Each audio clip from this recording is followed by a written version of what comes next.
2020 ఢిల్లీ అల్లర్లకు సంబంధించినటువంటి కీలకమైనటువంటి అఫిడవిట్ను పోలీసులు దాఖలు చేశారు. ఈ 177 పేజీల అఫిడవిట్లో ఢిల్లీ అల్లర్ల వెనుక ఉన్నటువంటి మొత్తము కుట్రను బట్టబయలు చేశారు.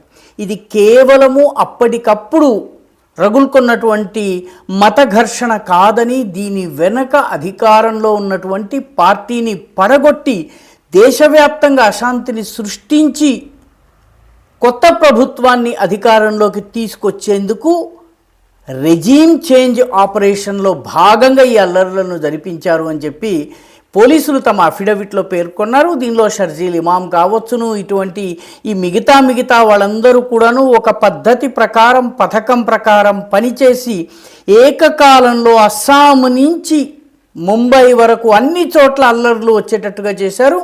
ముందు ఢిల్లీలో ప్రారంభించారు. కాబట్టి ఇది రెజీమ్ చేంజ్ ఆపరేషన్ అని పోలీసులు చెప్తున్నారు.